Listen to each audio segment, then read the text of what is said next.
Are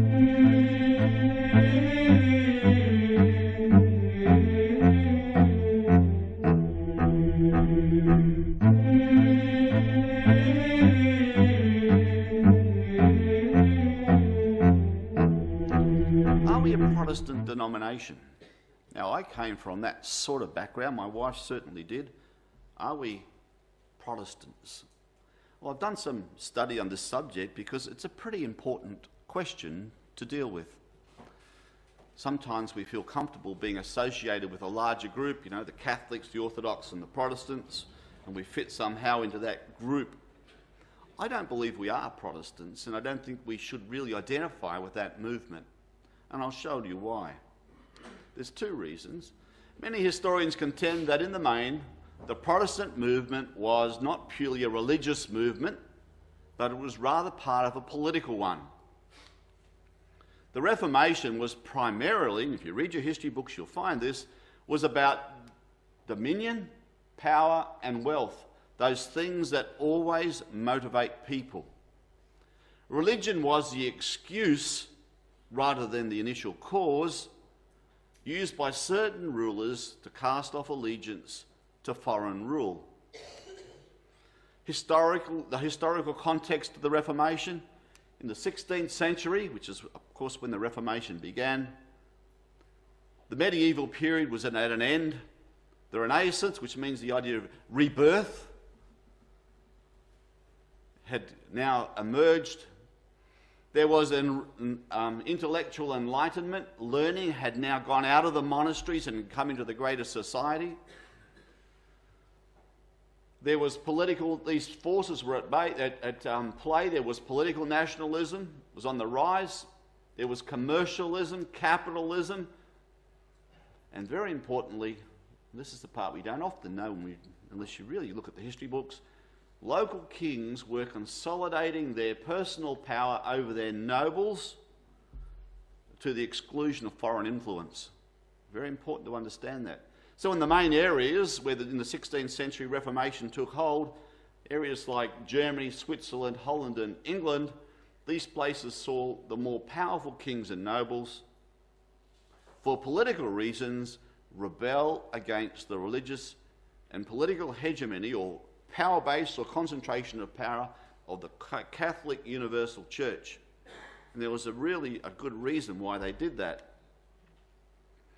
There was widespread religious abuses, excesses and corruption were everywhere, and they were used really as an excuse to throw off allegiance to the corrupt Catholic papacy and to end the various taxes and tithes. Now this is the big one, it's always about money. They were to end the taxes and tithes that were negatively affecting many nations. For example, the lands of the churches were extensive. The Catholic Church in England, for example, owned, through its monasteries and churches, 30% of the physical land of England. That's a lot. And of course, it was all tax exempt. The church was not paying any tax on it.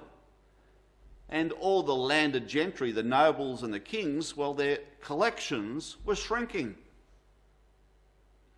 And it's interesting that the American Revolution was brought about for the same reason, about taxation. After separation from Rome, the local kings saw an enormous financial gain in acquiring the church lands, which had been, of course, exempt from taxes. And they subsequently acquired these lands in the name of the crown. You get the idea of crown land. And distributed portions of the land to their closest supporters, nobles, etc., thus consolidating their position with a power base that would have the same mind as them, financially committed to the same goals, as well as making return to the Mother Catholic Church impossible. Many of the nobility of England to this day are heirs of this gift of the crown. There's a famous television program at the moment on called Downton Abbey. It's about a famous, or a mythical, of course, family of nobility who live in what used to be an abbey. That's the idea, okay? These things were taken from the Catholic Church. But there is a religious context in the Reformation as well. In the 15th and 16th century, the Renaissance and the new age of learning was well established. The educated yearned for the days of Socrates, Plato and Aristotle, and what they call the classics period. And for the stability and the reign of the old Caesars, as well as the freedom and the order and prosperity that they thought it would bring. You see, the Dark Ages and the medieval period was very static. Everything was set, the routines were set, and you could not progress in society. It was very stifling. The reformers themselves, and this is the interesting part, the leaders of the Reformation, look back beyond the medieval period and its restrictive beliefs, superstitious practice and brutal ways back to the early age of the church. But unfortunately, they only look back to the time, the pre- and post-Nicene days, the 3rd to the 5th century, which was a corrupted era, in which it was full of false teachings. It was full of a strange mixture of philosophy and religion. And most importantly, what became a close relationship between the church and the state. This stands very starkly in what the reformers endeavoured to do. They didn't look back to the times of the apostles, or what's called in the scriptures the apostles' doctrine and fellowship. They look back to this period. The reformers looked to the famous church father, this guy they call him St. Augustine of Hippo, very clever fellow. I've read his autobiography, very full of himself, but very intelligent fellow. He's a teacher of philosophy who became converted to Christianity. And other similar theologians and doctors of the church to support their justification for beliefs and actions. You see, Augustine taught about original sin, salvation, grace, the Trinity, society, the idea of a just war. And these things were accepted by the reformers. And these remain core teachings of the main Protestant churches. In the main, the Protestant churches remained state-funded. They were sponsored and supported by the state. They only abandoned certain excessive beliefs and practices such as papal supremacy, image worship, priestly celibacy, transubstantiation, purgatory, and a few other minor concepts. They retained the main doctrines and many of the practices of Mother Church. They were not able to cast off the brutality of their age also with the sectarian violence and aggressive politics, making their overall movement really a failure. And this failure gave birth to what we understand today as being the intellectual enlightenment of rationalism, which is the other force that works in the world. They persecuted with vigour those who didn't agree with them. Rather than being men of virtue, they were brutes. They were entrenched in pagan superstition. Here's some examples. The brutal execution of a man called Michael Servetus.